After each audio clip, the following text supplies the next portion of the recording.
आज बालों के गिरने की समस्या बहुत ज्यादा है। कई बार ये क्वेश्चन आता है कि क्या मेरे बाल गिर रहे हैं, मीन्स हेयर लॉस हो रहा है, तो मेरे को हेयर ट्रांसप्लांट कराना चाहिए, या हम कहें कि क्या हेयर ट्रांसप्लांट हेयर लॉस का ट्रीटमेंट है, या every patient of hair loss को हेयर ट्रांसप्लांट की आवश्यकता होती है। ये बहुत महत्वपूर्ण क्वेश्चन है। इस पे आज थोड़ा मैं डिटेल में आपसे बात करूंगा, तो मैं डॉक्टर गर्ग आपके इन सारे जिज्ञासाओं का जवाब देने वाला हूँ। हेयर लॉस कब सिग्निफिकेंट होता है? जब बालों का झड़ना 50, 60, 70 से ज्यादा प्रतिदिन होता है। हेयर लॉस का ट्रीटमेंट हेयर ट्रांसप्लांट नहीं है। एक लाइन में मैं आपको बताऊं, हेयर ट्रांसप्लांट कब किया जाता है? Hair transplant is the treatment of baldness. जब आपकी फ्रैंक बाल्डनेस आ गई है, मतलब वो सिर का हिस्सा जो बिल्कुल चमकता है, गंजा है, जहां पर कोई जड़ें नहीं है, रोए नहीं है, रेशे नहीं है, वहां की जड़ें मर चुकी है, उसे बाल्ड एरिया कहते हैं। यदि मैं साइंटिफिक टर्म में बात करूं तो नॉरवुड ग्रेड का एक क्लासिफिकेशन है जो आप पिक्चर्स में देख रहे हैं। इसमें नॉरवुड ग्रेड 3,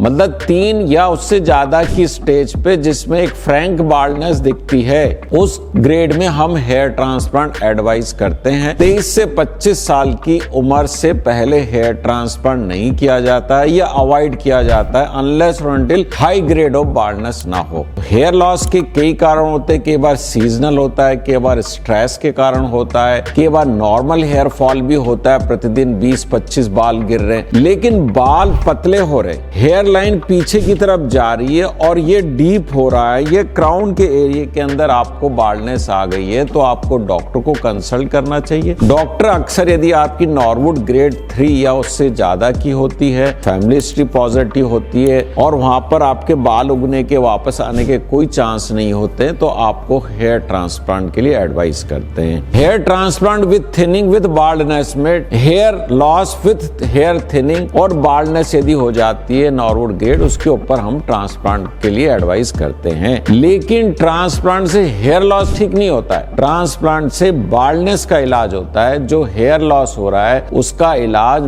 मेडिकल ट्रीटमेंट है। मैं रिपीट कर रहा हूं, हेयर लॉस का इलाज मेडिकल ट्रीटमेंट, बाल्डनेस का इलाज हेयर ट्रांसप्लांट। बाल्डनेस कितनी? जब नॉरवुड स्टेज 3 या उसके ऊपर जब बाल्डनेस हो जाती है, आपकी एस्थेटिक कंप्रोमाइज हो जाती है, उस केस में हम हेयर ट्रांसप्लांट के लिए एडवाइस करते हैं। कई बार कुछ फीमेल्स होती हैं, उनकी जन्मजात हेयरलाइन ही पीछे होती है और माथा चौड़ा दिखता है, फेस स्लिमर की जगह गोल होता है। तो ऐसे में जो बाय बर्थ ही जिन लोगों की बालों, जिनका माथा चौड़ा, एंट्री हेयरलाइन पीछे की तरफ है, उनमें भी हम लोग उनको हेयर ट्रांसप्लांट की एडवाइस करते हैं यदि उनकी इच्छा है कि हेयर लाइन को नीचे लाना है। यह भी आपके लिए महत्वपूर्ण है, हेयर फॉल हो रहा है या हेयर थिनिंग हो रही है या हेयर ब्रेकेज हो रहा है, ये 3 चीजें इंपॉर्टेंट है। हेयर फॉल में हमेशा इंपॉर्टेंट हो, हमेशा बीमारी के कारण आवश्यक नहीं है। हेयर थिनिंग बीमारी के कारण होती है, एंड्रोजेनेटिक एलोपेशिया, और हेयर ब्रेकेज जो होता है आपका इसलिए होता है हेयर फाइबर में यदि कोई सिंथेटिक हेयर फाइबर को बनाने में कोई डिफेक्ट होता है तो हेयर ब्रेकेज होगा, मींस न्यूट्रिशनल डेफिशिएंसी है, हेयर डिसऑर्डर्स होते हैं। अतः मैं सोचता हूं आपको क्लियर हो गया,